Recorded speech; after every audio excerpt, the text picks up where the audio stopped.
નમસ્તે મિત્રો, સ્વાગત છે તમારું ફરી એક નવા વિડીયોની અંદર અને હું છું મનીષ માલીવાડ અને તમે જોઈ રહ્યા છો ડિજિટલ ખેડૂત યુટ્યુબ ચેનલ.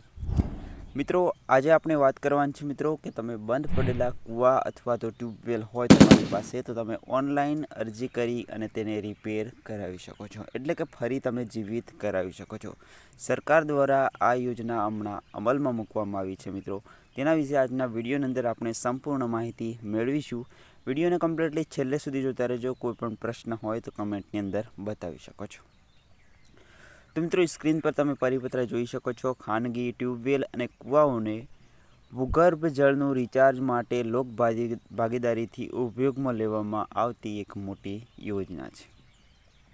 હવે મિત્રો, અહીંયા 4 ભાગની અંદર તમને આ સમજાવવામાં આવશે. તો મિત્રો, સૌથી પહેલું છે મિત્રો, રાજ્યમાં બંધ ટ્યુબવેલ કૂવાઓ શક્ય હોય તેવા કિસ્સાની અંદર ભૂગર્ભ જળ રિચાર્જ કામગીરી એટલે કે ફરી તેને જીવિત કરવાની કામગીરી ઉપયોગ કરી શકાય તેવા સ્ટ્રક્ચરોને ઉપયોગ ભૂગર્ભ જળ રિચાર્જ માટે ઓછા ખર્ચે થઈ શકે. આ કામગીરી લોક ભાગીદારીથી વ્યાપકપણે હાથ ધરાય તો રિચાર્જની પ્રવૃત્તિઓ વધુ વેગ આપી શકાય અને મોટા પ્રમાણમાં જ જનજાગૃતિ લાવી અમલીકરણમાં કરવામાં આવે તો લાંબા ગાળે બંધ ટ્યુબવેલ કૂવાઓ પુનઃજીવિત થવાની સંભાવના રહે છે અને ભૂગર્ભ જળ રિચાર્જ થવાના કારણે ભૂગર્ભ જળ ઊંચા આવશે તેમજ ટ્યુબવેલ કૂવાઓનું પાણી પણ ઊંચા આવશે.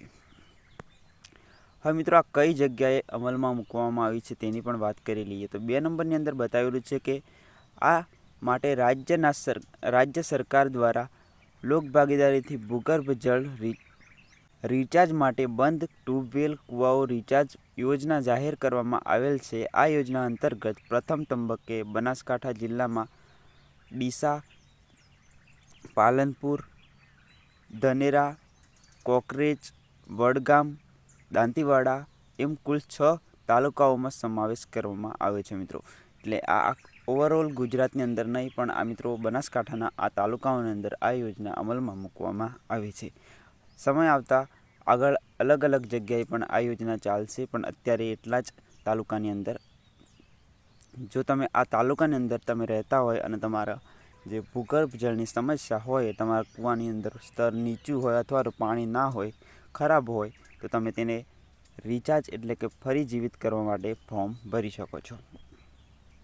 હવે મિત્રો, આ કામ કેવી રીતે, આ યોજનાની અંદર સબસિડી શું છે તેને કેવી રીતે યુઝ કરી શકાય. તો મિત્રો, 90.10ના ધોરણે એટલે કે 90% ફાળો સરકારના ખર્ચે અને 10% લાભાર્થીનો ફાળો કરવામાં આવશે.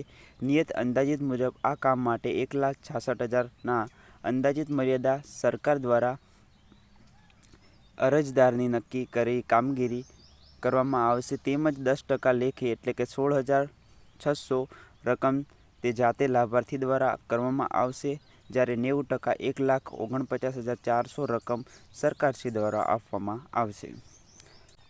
હવે મિત્રો, આ યોજનાનું ફોર્મ કેવી રીતે ભરવું અને તેની છેલ્લી તારીખ પણ આપણે જોઈ લઈએ.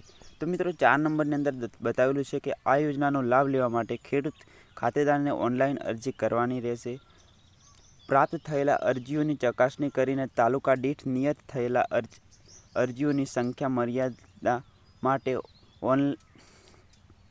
ઓનલાઈન ડ્રો કરવામાં આવશે અને લાભાર્થી તરીકેનું આખરીકરણ કરવામાં આવશે. લાભાર્થી તરીકે અરજી મેળવ્યા ડ્રો સુધી તમામ પ્રક્રિયા માત્ર ઓનલાઈન સ્વરૂપે જ રહેશે.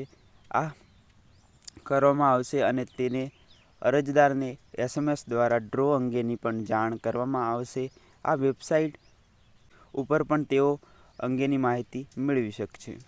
હવે મિત્રો, આ વેબસાઇટ છે તમે નીચે જોઈ શકો છો, http://borewellrechargegujarat.in.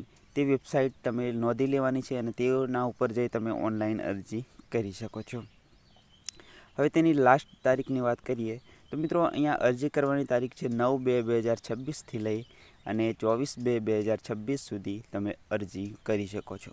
મિત્રો, આ સમયગાળો આપેલો છે. મિત્રો, આ વિડીયોની અંદર તમને કમ્પ્લીટલી માહિતી મળી ગઈ કે તમે બોરવેલ રિચાર્જ કરવા માગતા હોય એટલે કે ફરી જીવિત કરવા માગતા હોય તેની કેવી રીતે ઓનલાઈન અરજી કરવી. અને ખાસ ધ્યાન રાખવાનું છે કે મિત્રો, આ પૂરા ગુજરાતની અંદર નહીં પણ બનાસકાંઠાના આ જે તાલુકા આપેલા છે ડીસા, પાલનપુર, ધાનેરા, કોકરેજ, વડગામ અને દાંતીવાડા એમ કુલ 6 તાલુકાની અંદર આ યોજના ચાલુ કરવામાં આવેલી છે. તેનું ખાસ ધ્યાન રાખવાનું છે મિત્રો. આ વિડીયોની અંદર માહિતી સારી લાગી હોય તો વિડીયોને લાઇક કરી ચેનલને સબસ્ક્રાઈબ જરૂર કરજો. મળી એક નવા વિડીયો અને નવા કન્ટેન્ટ સાથે. ત્યાં સુધી આવજો. જય હિન્દ, જય ગુજરાત.